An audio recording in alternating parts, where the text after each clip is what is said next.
నమస్తే, నేను ప్రశాంత్.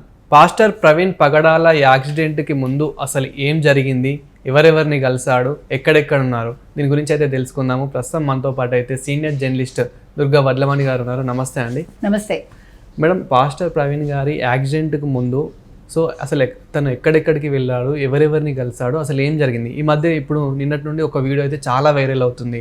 అతను ఒక మద్యం కొనుక్కున్నాడని చెప్పేసి, అది కూడా తాగి డ్రైవ్ చేశాడని చెప్పేసి అయితే చాలా వైరల్ అవుతుంది. ఇది కూడా ఎంతవరకు నిజం? నిజం ఉండబట్టే మీకు హెడ్లైట్ లేదు కదా. అతను పడ్డం వల్ల అతనికి దెబ్బలు తగిలాయి. ఆ దెబ్బలు తగిలాక మీరు చెప్పినట్టుగా 5:20 నుంచి 8 గంటల వరకు ఒక చోట అతను కూర్చుని, మళ్ళీ అక్కడ పక్కనే పార్కులో ఉంటే అక్కడ కూర్చుని అతను ఆ తర్వాత మళ్ళీ బయలుదేరాడు. వాళ్ళు చెప్పారు కూడా, మీరు వెళ్ళకండి, డ్రైవ్ చేయకండి అంటే వినలేదు. అంటే కౌన్సిలింగ్ ఇచ్చినా కూడా వినిపించుకోవాలా మనిషి. అంటే మనం ఇవాళ మొత్తం మీకు బయటకు వచ్చి చూసారుగా సీసీటీవీ ఫుటేజ్ అంతా, వాళ్ళ వార్తల్లో అదే కదా. అంటే ప్రవీణ్ పగడాలది ఖచ్చితంగా యాక్సిడెంట్, అందులో సందేహం లేదు. అతను తాగి చనిపోయాడు, అది కూడా సందేహంగా మనకు కనిపించట్ల. అంటే దీన్ని మీరు వెనకాల ఎవరో ఉండి, ఇప్పుడు అతను పాస్టర్ కాబట్టి ఇలా చెయ్యడు, అవన్నీ అనవసరం అండి.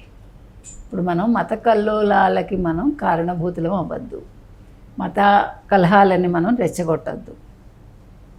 ఒక పాస్టర్ చచ్చిపోవటం అనేది అన్ఫార్చునేట్, ఓకే, కానీ ఆ చచ్చిపోయిన విధానం అనేది ఎవడేం చేయలేడుగా. దానికేమి అక్కడ ఎవడో వచ్చాడు, ఒరిస్సా నుంచి ఎవరినో దింపారు, ఎవరో చంపించేశారు, అప్సర్డ్ అదంతా.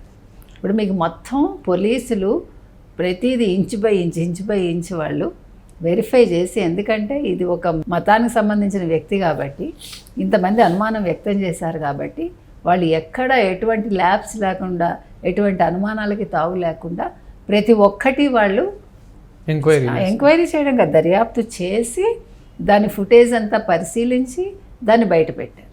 మనం మొదటి రోజే చెప్పాం, మనం తాగి చనిపోయారు ఆయన, ఇది హత్య కాదు అని క్లియర్ కట్గా చెప్పాం. మనం చెప్పిన దానికి ఇవాళ ఖచ్చితంగా మనం చెప్పింది సరైన అంశమే అని ఇవాళ మళ్ళీ బయటకు వచ్చింది. మీకు అసలు ఎక్కడి నుంచి బయలుదేరాడో, ఎక్కడికి వెళ్ళాడు మీకు ఇక్కడ ఉంది చూడండి వివరాలు. ఇతను ఏం చేశాడంటే 24వ తారీఖున బుల్లెట్ మీద బయలుదేరారండి. ఓకే, తర్వాత రాజమహేంద్రవరం చేరుకున్నారు ఆయన. పోలీసుల దర్యాప్తులో ఏం తేలిందంటే విజయవాడలో ఆయన 3 గంటలు ఉన్నారు అని. సో ఎక్కడెక్కడ ఏమేం చేశారో మీకు కావాలంటే చూడండి. రామవరపాడు రింగ్ వద్దకు వచ్చినప్పటికీ ఆయన బైక్ దెబ్బతినుంది. అంటే ఆల్రెడీ ఆయన పడడం, హెడ్లైట్ పగలడం, ఆయనకి దెబ్బలు తగలడం, ఇవన్నీ జరిగాయి. దీని మీద కూడా చాలా కాంట్రవర్సీ వచ్చింది. ఇటు పడిపోతే బైక్ ఒక పక్క ఉంది, ఈయన పడిన విధానం వేరేగా ఉంది, దెబ్బలు ఒక చోట తగిలాయి అనే దానికి ఇది క్లారిటీ. మొత్తం 5 అనుమానాలు అందరూ వ్యక్తం చేశారు కదా. ఈ 5 అనుమానాలకి క్లారిటీగా ఇక్కడ ఉంది మనకి. ఇంకొకటి ఏంటంటే, ప్రవీణ్ అలసిపోయి తన ద్విచక్ర వాహనాన్ని రామవరప్పాడు రింగుకు 50 మీటర్లు ముందుగా జాతీయ రహదారిపై ఆపి పక్కన కూర్చున్నట్లు పోలీసులు గుర్తించారు. నగరంలోకి సాయంత్రం 5 గంటలకే చేరుకున్న ఆయన రాత్రి 8:45 గంటలకు ఎనికేపాడు దాటినట్లు సీసీ కెమెరాల్లో నమోదైంది. ఇది ఎవడు కల్పించే ఉండవుగా.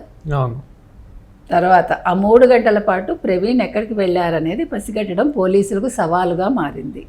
మహానాడు జంక్షన్ నుంచి ఎనికేపాడు వరకు సుమారు 200 కెమెరాలను పోలీసులు గత 2 రోజులుగా జల్లెడబట్టారు. So do you have any other doubt? No. విజయవాడలోకి ప్రవేశించే ముందే గొల్లపూడి వద్ద ఉన్న సీసీ కెమెరాల్లో నమోదైన దృశ్యాల్లో బుల్లెట్ బైక్ పాక్షికంగా దెబ్బతిన్నట్లు గుర్తించారు. తర్వాత సాయంత్రం 4:45 గంటలకు విజయవాడ శివారు గొల్లపూడిలో పెట్రోల్ బంకుకు ఆయన చేరుకున్నారు. అక్కడ పెట్రోల్ పోయించుకుని ఫోన్పే ద్వారా నగదు బదిలీ చేశారు.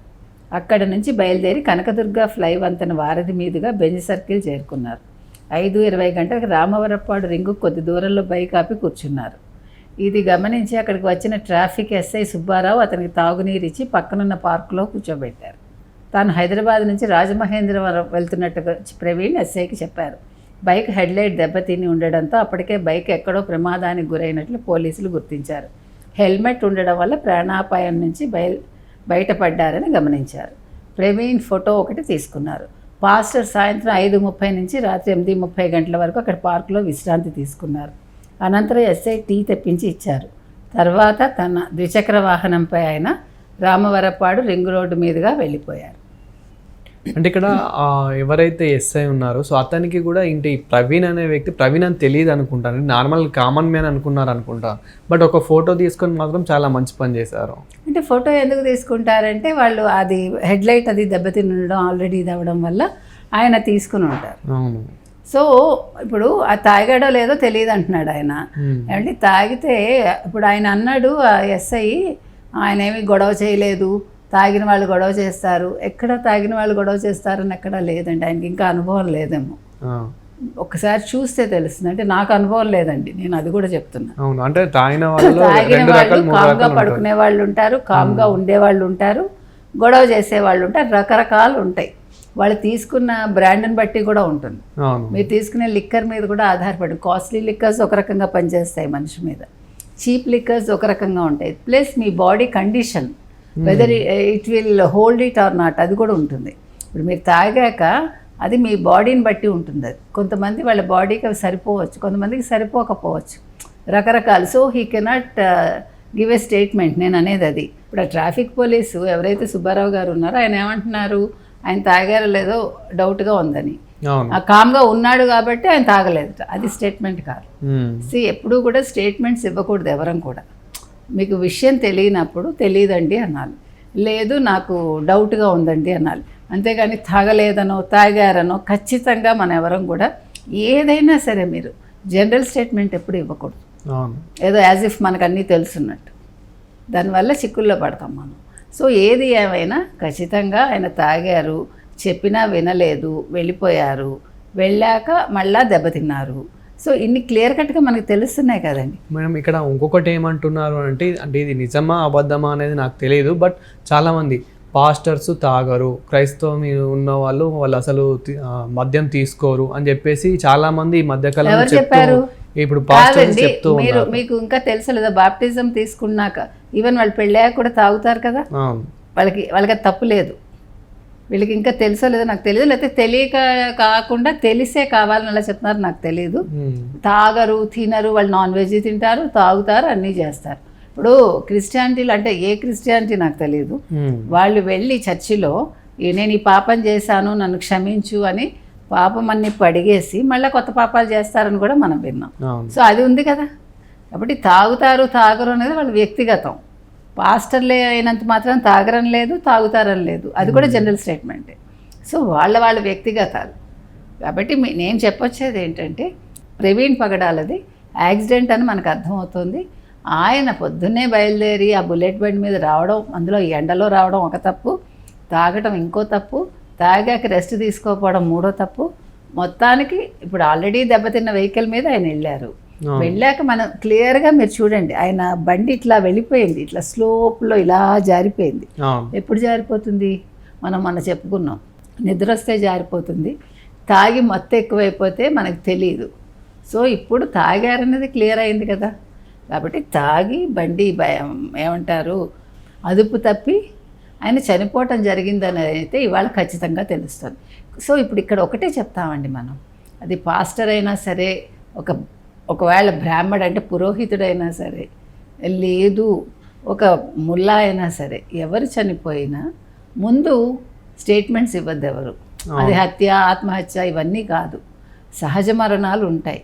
దానికి ఏదో ఆపాదించేసి గందరగోళాలు చేసేసి మనం పబ్లిక్ని ఇబ్బంది పెట్టేసి అవి చెయ్యొద్దు ఎవరు కూడా, ఏ మతం వాళ్ళైనా సరే. ముందు అరుపులు, కేకలు, స్టేట్మెంట్స్.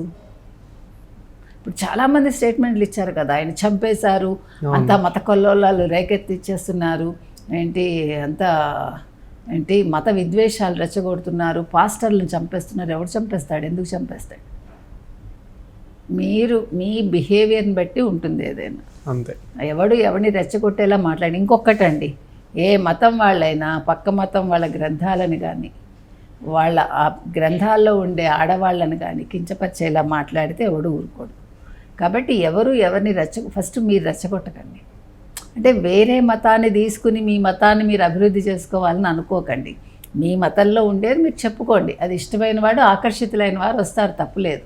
కానీ పక్క మతంలో ఉండే ఆడవాళ్ళని కానీ పక్క మతానికి సంబంధించిన పురాణాలని కానీ గ్రంథాలని కానీ మీరు విమర్శించద్దు, దూషించద్దు. దాన్ని బేస్ చేసుకుని మీరు వ్యంగ్యంగా మాట్లాడి మళ్ళీ లేనిపోని చిక్కులు కొని తెచ్చుకోవద్దు. మీరు మహమ్మదియన్స్ని అనడానికి ఎంత భయపడుతున్నారో ఒక హిందూ మతానికి సంబంధించిన వాళ్ళు అంటానికి కూడా మీరు అంతే భయపడాలి. వాళ్ళు ఎక్కువ లేదు, వీళ్ళు తక్కువ లేదు, ఇంకోళ్ళు ఎక్కువ లేదు, అందరూ ఒకటే. Thank you. Thank you.